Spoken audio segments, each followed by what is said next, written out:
Orchid school and college কর্তৃক আয়োজিত online ক্লাসে সবাইকে স্বাগতম। তো লক্ষ্য করো, আজকের আলোচ্য বিষয় হচ্ছে রাইট ফর্ম অফ ভার্ব, অর্থাৎ ক্রিয়ার সঠিক রূপ। এখন কথা হচ্ছে ভার্ব জিনিসটা কি, ক্রিয়া জিনিসটা কি। লক্ষ্য করো, ক্রিয়া হচ্ছে যাহা দ্বারা কোনো কিছু হওয়া, থাকা ও কাজ করা বোঝায়, তাই হচ্ছে ভার্ব। এখন কি, যেমন অ্যামিজার মানে হয়, অ্যামিজার ওয়াজার, হ্যাভ হ্যাজ থাকা অর্থে ব্যবহৃত হয়। বিভিন্ন ধরনের মূল ভার্ব যেমন রাইট, রিড, এগুলো। আচ্ছা, আমরা আজকে যেটা শিখব সেটা হচ্ছে ভার্বের বিস্তারিত রূপ আছে, কিন্তু আমি বিস্তারিত রূপগুলা তোমাদের জাস্ট একটু মুখে বলি, মনে রাখার চেষ্টা করবো। তো ভার্বটা হচ্ছে মূলত দু ধরনের, একটা হচ্ছে ফাইনাইট ভার্ব আর হচ্ছে নন ফাইনাইট ভার্ব। এই ফাইনাইট ভার্বটাকে মূলত দুভাগে ভাগ করা হয়েছে, একটা হচ্ছে প্রিন্সিপাল ভার্ব আর একটা হচ্ছে অক্সিলারি ভার্ব। এই প্রিন্সিপাল ভার্বটাকে আবার দুভাগে ভাগ করা হয়েছে, একটা ট্রানজিটিভ ভার্ব আর একটা হচ্ছে ইনট্রানজিটিভ ভার্ব। এখানে অক্সিলারি ভার্বটাকে মূলত দুটা ভাগে ভাগ করা হয়েছে, এটা প্রাইমারি অক্সিলারি আর এটা হচ্ছে মডাল অক্সিলারি।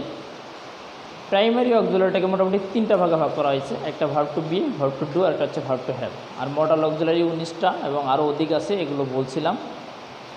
নন ফাইনিটটাকে মূলত দুটা ভাগে ভাগ করছে, একটা হচ্ছে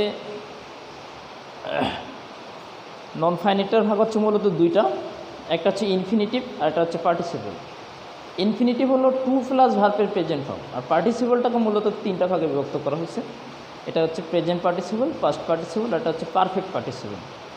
তো যাক, এগুলো আমরা আলোচনার মাঝেই কোনটা কোন ভার্ব আমি জানাই দেবো, কিন্তু আমি মূলত বিস্তারিত না বলে সংক্ষেপে একটু জানাতে চাচ্ছি। সেটা হচ্ছে ভার্ব মূলত তিন ধরনের, তোমরা পড়ে রাখবা। একটা হচ্ছে হওয়া ভার্ব। এখন হওয়া ভার্ব কোনগুলা? হওয়া ভার্ব হচ্ছে am, is, are, was, were. আরেকটা আমি বলবো থাকা ভার্ব, যেটা হচ্ছে হ্যাভ, হ্যাজ, হ্যাড। অর্থাৎ হওয়া ভার্ব বলতে আমরা নর্মালি যেটা বুঝি ভার্ব টু বি, থাকা ভার্ব বলতে যেটা বুঝি verb to have, have, has, had. আর কাজ করা বলতে বোঝায় যত প্রকার স্ট্রং এবং উইক ভার্ব আছে সব ভার্বগুলো হচ্ছে কাজ করা ভার্ব। যেমন হবে সেই রিড, রাইট, কাম, গো, এরকম যত প্রকার স্ট্রং এবং উইক ভার্ব আছে এগুলো হচ্ছে কাজ করা ভার্ব। এটুকু তোমরা মাথায় রাখো। আর নর্মালি রুলগুলো দেখো, আমি আশাবাদী রাইট ফর্ম অফ ভার্ব সম্পর্কে তোমাদের দুর্বলতা দূর হবে। আর সর্বোপরি যে ব্যাপারটা হচ্ছে রাইট ফর্ম অফ ভার্ব জানার জন্য তোমাদের ভালো করে টেন্সের স্ট্রাকচারগুলো জানতে হবে। এই টেন্সের স্ট্রাকচারগুলো যদি তোমাদের ভালো জানা থাকে, আর হচ্ছে নর্মালি কোন কোন শব্দ থাকলে তুমি বুঝতে পারবে এটা কোন টেন্সে আছে, এই শব্দগুলো মুখস্থ করে ফেলবা, তাহলে রাইট ফর্ম অফ ভার্বটা তোমাদের জন্য অনেকটা সহজ হবে। আর এই ক্লাসটা মোটামুটি দেখা যায় সব শ্রেণীই তোমরা মূলত করতে পারবা। আমি 7 থেকে 10 পর্যন্ত দৃষ্টি আকর্ষণ করতেছি। তোমাদের বই, যার যে বই আছে তোমরা সে বই থেকে খুলে এগুলো প্র্যাকটিস করবা। তো নর্মালি দেখো, প্রথম রুলটা আমি যেটা বলছি, এই একটা রুলের ভিতরে প্রায় 14 থেকে 15টা রুল আছে জড়িত, যদি তোমরা বুঝতে পারো। কি বলছিলাম, যে সাবজেক্ট এর পর ভার্ব, এই ভার্বটা ব্র্যাকেটেও থাকতে পারে বা নর্মালিও থাকতে পারে, সেটা যেভাবেই থাক। 6-7 বইয়ে একরকম করে আছে, 9-10 গিয়ে দেখবেন অন্যরকম করে দেয়া আছে। আমার কথা হচ্ছে সাবজেক্টের পর যদি ভার্ব থাকে তাহলে ওই ভার্বটাকে আমরা কি করব? ওই ভার্বটাকে আমরা ঠিক করার জন্য ওই সেন্টেন্সটার সাবজেক্ট ও প্যাসেজ বা যে প্যাসেজ আছে সেই প্যাসেজের টেন্স ও সাবজেক্ট অনুসারে ভার্বটাকে আমরা ঠিক করব। এখন নর্মালি হচ্ছে কিভাবে ঠিক করব, উদাহরণ দেখো, উদাহরণ না দেখলে বুঝবে না। যেমন এখানে আছে he go to school yesterday. তো নর্মালি আরও এখানে সেন্টেন্স দেওয়া আছে, they go to school everyday, she go to school regularly. তিনটা জিনিসে এইখানে দেখো গো গো গো আছে, কিন্তু একটা ভার্ব একরকম হলো। কারণটা কি? কারণ হচ্ছে আমি এখানে লক্ষ্য করতে বলছিলাম যে ভার্ব যদি থাকে, ব্র্যাকেটে থাক বা যেভাবেই সাবজেক্টের পর ভার্ব থাক, এই ভার্বটাকে ঠিক করার জন্য ওই সেন্টেন্সটাকে আমি তাকাবো যে সেন্টেন্সটা আসলে কি, প্রেজেন্টে আছে না পাস্টে আছে না ফিউচারে আছে। আবার লক্ষ্য করবো যদি কোনো প্যাসেজের ভিতর থাকে তাহলে প্যাসেজ কি বলতেছে, প্যাসেজটা কি বর্তমানের না অতীতের না ভবিষ্যতের, এই জিনিসগুলো যদি আমি লক্ষ্য করতে পারি তাহলে শোনো। এখন কথা হচ্ছে আমি তো বাংলায় বলতেছি আর ওখানে তো বাংলা থাকবে না, থাকবে ইংলিশ। তাহলে তুমি কীভাবে চিনবা? চেনার উপায় হচ্ছে এই যে স্টার্টের শব্দটা, এই শব্দটাই আমাকে চিনে দিচ্ছে যে এই কাজটা হচ্ছে অতীতের। এখানে এভরিডে, ইয়েস্টারডে মানে কি গতকাল, যেটা এভরিডে প্রতিদিন, এটা দ্বারা বোঝাই দিচ্ছে যে এটা বর্তমানে, রেগুলারলি নিয়মিতভাবে, এটাও বোঝা দিচ্ছে বর্তমানে। তাহলে এই শব্দগুলো যদি আমরা নিজের আয়ত্তে নিয়ে আসতে পারি, মুখস্থ করতে পারি, তাহলে আমার মনে হয় রাইট ফর্ম ভাবটা তোমাদের জন্য অনেক সহজ হবে। এই শব্দগুলো আয়ত্তে নিয়ে আসবা, আর কতিপয় কিছু নিয়ম আছে, নিয়মগুলো আমি ধারাবাহিকভাবে দেব। তবে আমি এইটুকু বলবো, তোমরা টেন্সের যে গঠনগুলো আছে এই গঠনগুলো ভালো করে দেখবা। তো লক্ষ্য করো, এখন হি গো, এই গোটা ওয়েন্ট হয়ে গেল, অর্থাৎ প্রেজেন্টে, এটা পাস্টে হয়ে গেল। কেন পাস্টে হলো? যে তুই স্টার্টে আসো। তো স্টার্টে থাকলে আমরা পাস্ট ইনডিফিনিটের গঠন জানি, যে সাবজেক্ট প্লাস মূল ভার্বের পাস্ট ফর্ম প্লাস হচ্ছে আদার্স বা এক্সটেনশন, যেটাকেই বলো। তাহলে দেখা যাচ্ছে আমি ইজিভাবে এটা কী করতেছি, যেহেতু স্টার্টে আছে অতএব মূল ভার্বটা আমি পাস্ট করে দিলাম। তারপর লক্ষ্য করি এখানে ইব্রিডে আছে। এখন ইব্রিডে থাকলে কি প্রতিদিনে, তাহলে মূল ভার্বটা প্রেজেন্টে হবে। আর মূল ভার্বটা যখনই প্রেজেন্টে হবে তখন আমাকে দেখাইতে হবে সাবজেক্ট, যে সাবজেক্টে কী আছে। যদি থার্ড পারসন সিঙ্গুলার থাকে তাহলে ভার্বের সাথে এস বা এর যোগ করে দেব।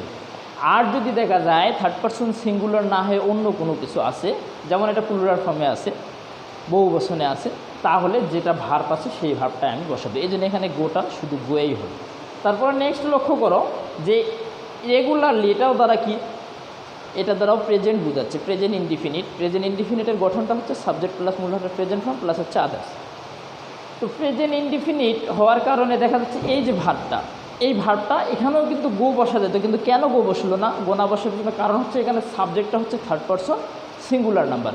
কোনো সেন্টেন্সের মূল ভার্বটা যদি প্রেজেন্টে থাকে আর ওই সেন্টেন্সের সাবজেক্ট যদি থার্ড পারসন সিঙ্গুলার হয়, তাহলে আমরা ভার্বের সাথে কী করব, এস বা এর যুক্ত করব।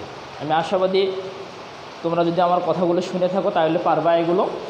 একটু মনোযোগ সহকারে লেকচারটা শোনো। আমি আবারও একটু বলতেছি যে যদি কোনো সেন্টেন্সে দেখো যে মূল ভাবটা দেয়া আছে ব্র্যাকেটে, কিন্তু সেন্টেন্সটা বোঝা যাচ্ছে অতীতের, তাহলে মূল ভাবটা পাস্টে হবে। আবার দেখা যাচ্ছে যে সেন্টেন্সটা বর্তমানের, তাহলে মূল ভাবটা কী হবে, প্রেজেন্টে হবে। কিন্তু যদি সাবজেক্ট থার্ড পারসন সিঙ্গুলার হয় তাহলে ভার্বের সাথে এস বা ইয়ের যুক্ত হবে। এখন প্রশ্ন হচ্ছে কখন এস যুক্ত করব আর কখন ইয়ের যুক্ত করব। কথা হচ্ছে যদি কখনও কোনো ওয়ার্ডের শেষে দেখো ও, আমি এখানে লিখে দিছি O, X, SH, CH, double H, Z, সাধারণত, ব্যতিক্রম আছে, ব্যতিক্রমটা আমি বলবো না, সাধারণত দেখবে এরকম শব্দগুলো যদি থাকে তাহলে তার শেষে কি করবা, ইয়ের যোগ করে দেবা। আর যদি এই শব্দগুলা অর্থাৎ এই বর্ণগুলা যদি দেখো যে এই বর্ণগুলা শেষে কোনো ওয়ার্ডের শেষে নেই, তাহলে সেখানে এর যোগ করে দিই। আমি আবারও বলতেছি, যদি সাবজেক্ট থার্ড পারসন সিঙ্গুলার হয় আর মূল ভার্বটা প্রেজেন্টে হয়, তাহলে লক্ষ্য করবা যে ভার্বটার শেষে O, X, SH, CH, double H, Z এই বর্ণগুলো আছে কি না। যদি বর্ণগুলো থাকে তাহলে আমরা ইয়ের যোগ করব, আর যদি এই বর্ণগুলো না থাকে তাহলে আমরা এর যোগ করব। এখন লক্ষ্য করো, আমি একটু আগে বলছিলাম যে তুমি কিভাবে সেন্টেন্সটা চিনবা বা প্যাসেজটা চিনবা। এই সেন্টেন্স বা প্যাসেজ চেনার জন্যে আমি এখানে কিছু শব্দ দিছি, এই শব্দগুলো তোমাদের মুখস্থ করে ফেলতে হবে। আর এই শব্দগুলো যদি দেখো কোনো সেন্টেন্সে আসে, তাহলে তুমি ইজিলিভাবে বুঝে নিবা এই সেন্টেন্সটা কী আছে, প্রেজেন্ট ইনডিফিনিট টেন্সে আছে।